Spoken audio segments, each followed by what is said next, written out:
Assalamualaikum warahmatullahi wabarakatuh. Alhamdulillah, pada kali ini kita dapat bertemu kembali. Semoga kita dalam kondisi sehat walafiat. Pada kali ini kita akan pelajari bersama, yaitu aset tidak berwujud atau intangible asset. Kita juga sudah pelajari sebelumnya, yaitu aset berwujud atau disebut juga dengan tangible asset.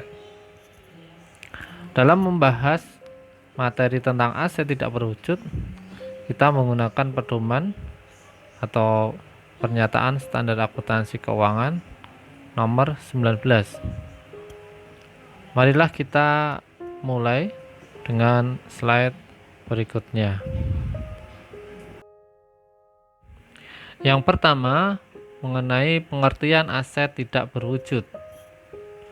Aset tidak berwujud adalah aset non-moneter yang dapat diidentifikasi dan tidak memiliki wujud fisik, serta dimiliki untuk digunakan dalam menghasilkan atau menyerahkan barang atau jasa, disewakan kepada pihak lain atau untuk tujuan lain. Dari pengertian aset tidak berwujud tersebut, maka bisa kita ketahui bahwa aset tidak berwujud merupakan aset non-moneter. Apa sih yang dimaksud dengan aset non-moneter? Maka kembali kita mengelompokkan aset itu ke dalam dua kelompok. Yang pertama adalah aset moneter, yang kedua adalah aset non-moneter. Aset moneter adalah harta atau kekayaan yang bisa dengan segera dikonversikan ke dalam bentuk uang. Dengan kata sederhananya adalah aset moneter merupakan aset yang mudah diuangkan. Nah, sedangkan aset non-moneter itu harus memerlukan jangka waktu dulu untuk pencairannya. Tidak semudah aset moneter tadi. Itu yang pertama. Yang kedua adalah aset tidak berwujud tentu tidak memiliki wujud fisik, artinya tidak bisa dilihat dan juga tidak bisa dipegang. Kemudian yang ketiga, aset tidak berwujud itu digunakan dalam aktivitas operasional perusahaan sehingga memiliki manfaat ekonomis di masa yang akan datang dan akan menghasilkan pendapatan atau penghasilan. Pedoman yang digunakan untuk membahas mengenai aset tak berwujud itu menggunakan dasar PSAK nomor 19, pernyataan standar akuntansi nomor 19, yang merupakan pedoman untuk mencatat dan melaporkan aset tak berwujud. Selanjutnya, aset tak berwujud itu dapat dikelompokkan ke dalam beberapa kelompok. Kelompok yang pertama adalah dapat atau tidaknya aset tersebut diidentifikasikan secara spesifik dengan hak atau jenis aktivitas tertentu. Di sini ada dua, dapat diidentifikasi dan tidak dapat diidentifikasi. Nah, aktiva tidak berwujud yang dapat diidentifikasi itu contohnya adalah hak paten, kemudian hak cipta dan sebagainya. Sedangkan untuk aktiva tak berwujud yang tidak dapat diidentifikasi itu contohnya goodwill. Nah, apa yang dimaksud dengan goodwill? Nanti kita akan pelajari di slide berikutnya. Kelompok yang kedua adalah cara bagaimana aset tersebut diperoleh atau didapatkan. Ada dua cara untuk memperoleh atau mendapatkan aset tersebut. Yang pertama, aset tak berwujud dapat diperoleh dari pembelian, misalnya atau contohnya adalah hak paten, hak cipta, dan lain-lain. Kemudian untuk yang kedua adalah dari riset atau pengembangan. Contohnya adalah resep atau formula rahasia. Nah, itu kelompok yang kedua. Kemudian kelompok berikutnya, yang ketiga adalah aset tak berwujud dapat dikelompokkan dari masa kegunaan. Nah, ini ada dua, masa kegunaan yang terbatas dan masa kegunaan yang tidak terbatas. Untuk yang terbatas itu contohnya hak paten, itu masa kegunaan atau masa manfaatnya adalah terbatas. Sedangkan yang tidak terbatas itu contohnya adalah goodwill. Kemudian kelompok yang keempat adalah dapat atau tidaknya aset tersebut dipisahkan dari eksistensi perusahaan. Artinya apa? Itu dapat dipisahkan dan dijual sendiri, misalnya hak cipta atau copyright. Kemudian yang tidak dapat dipisahkan atau yang melekat adalah goodwill. Itulah pengelompokan dari aset tak berwujud yang nanti kita akan lebih cermati lagi di slide-slide berikutnya.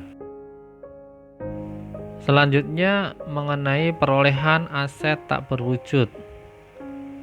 Nah, setiap perolehan aset itu harus memenuhi syarat-syarat yang ada di dalam PSAK nomor 19 sehingga dapat diakui sebagai aset tak berwujud atau tidak langsung dibayarkan.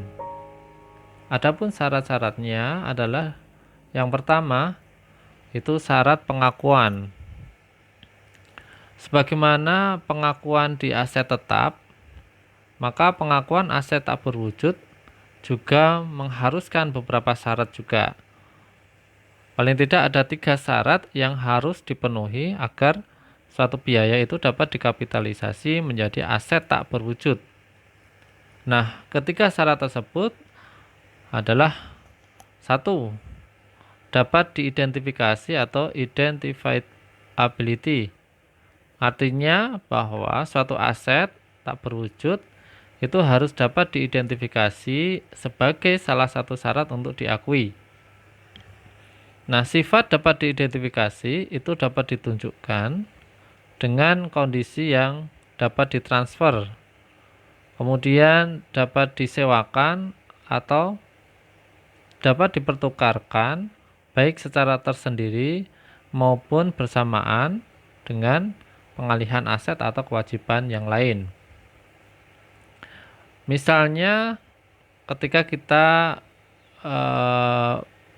mengambil contoh perusahaan farmasi ya.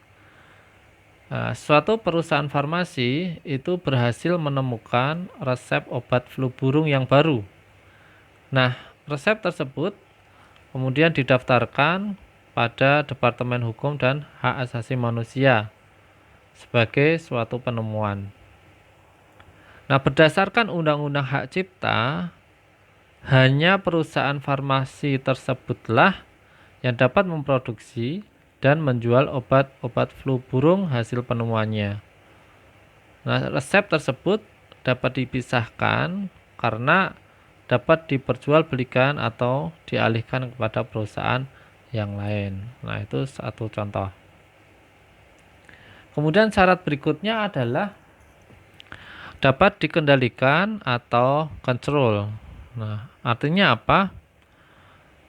Pengendalian yang dimaksud di sini adalah pengendalian atas manfaat ekonomi aset tak berwujud tersebut. Entitas yang mengendalikan itu dapat membatasi akses pihak lain atas aset tak berwujud tersebut. Nah, biasanya pembatasan ini berasal dari hak hukum atas aset tak berwujud tersebut. Misalnya, tentu kalian sudah mengenal yang disebut dengan franchise ya. Franchise ini semacam lisensi ya atau hak yang diberikan oleh pihak lain kepada pihak lain juga untuk menggunakan lisensi atau merek tertentu dalam menjual produk. Misalnya lisensi untuk membuka restoran ayam goreng, misalnya ayam goreng atau bebek goreng Pak Slamet gitu ya. Nah, lisensi tersebut dibeli dari perusahaan yang merupakan franchisor kalau namanya itu ya. Nah, perusahaan pembeli lisensi atau disebut juga dengan franchisee itu dapat dipastikan dapat mengendalikan manfaat yang diperoleh dari penggunaan lisensi tersebut. Karena tidak ada perusahaan lain yang dapat menggunakan merek yang sama tanpa terlebih dahulu membeli franchise. Oke. Kemudian syarat yang ketiga adalah manfaat ekonomi atau economic benefit.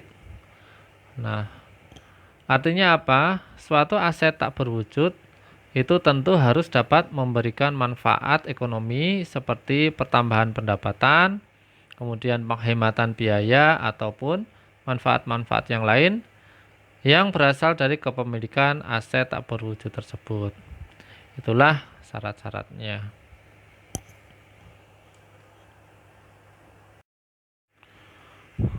Kita lanjutkan.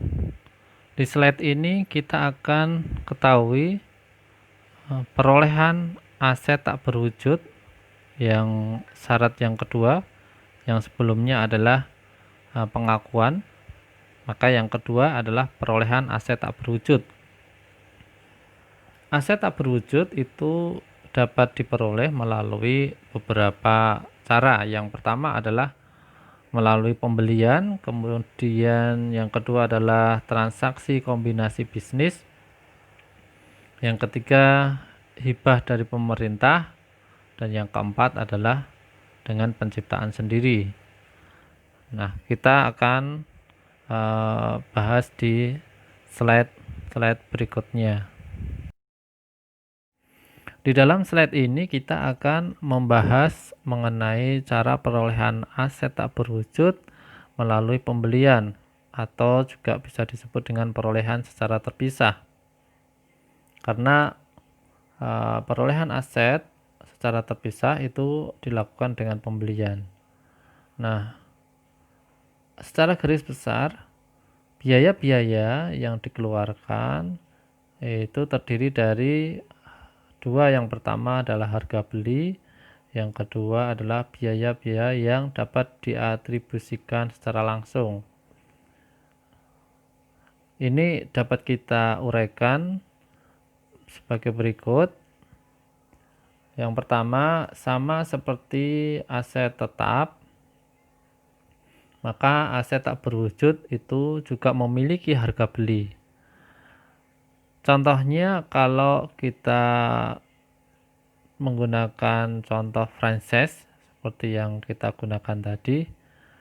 Nah, untuk memperoleh franchise dari franchisor atau yang memiliki lisensi, maka perusahaan franchise itu biasanya akan membayar sejumlah uang kepada franchisor. Nah, itu yang dimaksud dengan contoh harga beli itu. Kemudian yang kedua yaitu biaya-biaya yang dapat diatribusikan secara langsung, itu merupakan biaya-biaya yang dikeluarkan sampai atau hingga aset tersebut dapat digunakan. Misalnya kalau dalam franchise itu ada biaya pengujian, kemudian ada biaya profesional, biaya karyawan yang ditugaskan untuk mengurus kontrak-kontrak aset tak berwujud tersebut.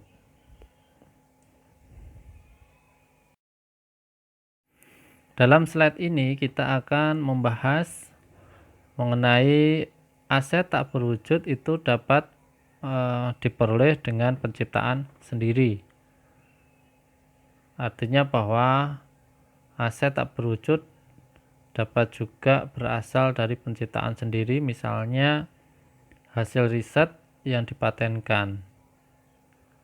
Namun dengan cara penciptaan sendiri ini ada dua kendala yang mungkin ditemukan dalam melakukan pengakuan aset tak berwujud yang berasal dari penciptaan sendiri. Yang pertama adalah manfaat ekonomi pada masa yang akan datang itu sangat sulit dilakukan. Karena apa? Karena suatu aset tak berwujud yang diciptakan sendiri itu belum tentu dapat menghasilkan manfaat ekonomi di masa yang akan datang. Yang kedua, kendalanya adalah sulitnya menentukan besarnya biaya perolehan secara andal. Nah, itu adalah kendala ketika aset tak berwujud itu diperoleh dengan penciptaan sendiri. Nah, karena kedua kendala tersebut, maka sering mengakibatkan tidak dapat diakuinya suatu aset tak berwujud.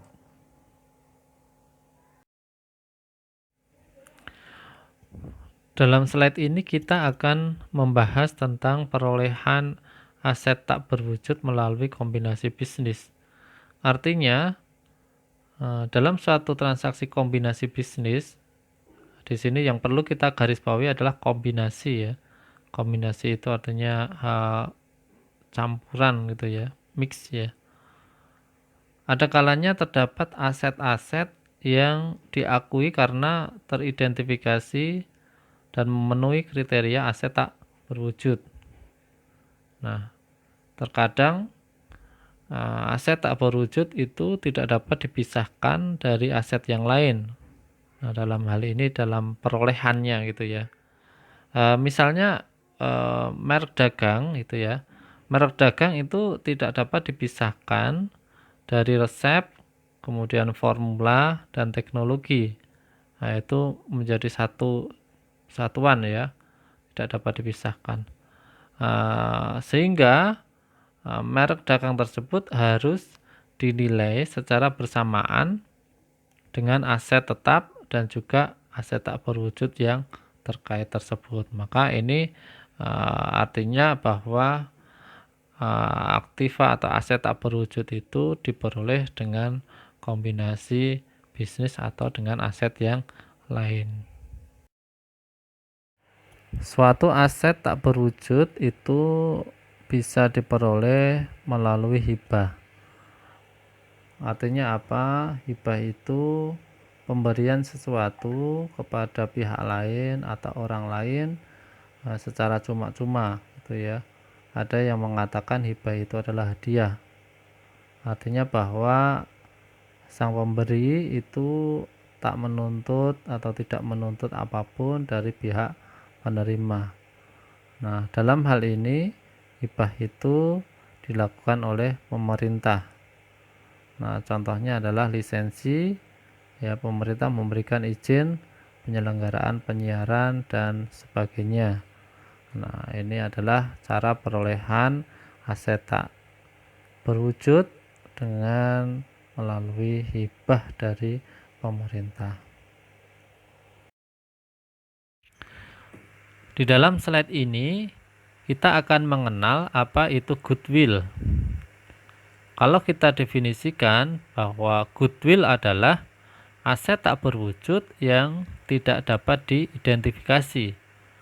Nah, ini berbeda dengan misalnya merek dagang, kemudian hak cipta, kemudian lisensi. Nah, itu dia dapat diidentifikasi. Namun kalau goodwill itu tidak dapat diidentifikasi. Nah, goodwill ini juga memiliki manfaat ekonomis yang tak terbatas. Nah, ini juga berbeda dengan merek dagang atau lisensi, itu memiliki manfaat ekonomi yang terbatas.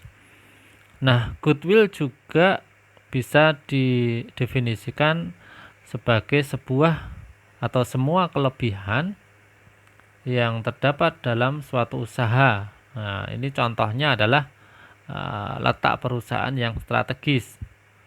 Kita bisa tahu bahwa ada suatu toko atau suatu perusahaan yang letaknya itu sangat strategis sehingga perusahaan atau toko itu sangat laku. Nah, itu termasuk juga kelebihan yang dimiliki oleh perusahaan atau toko tadi.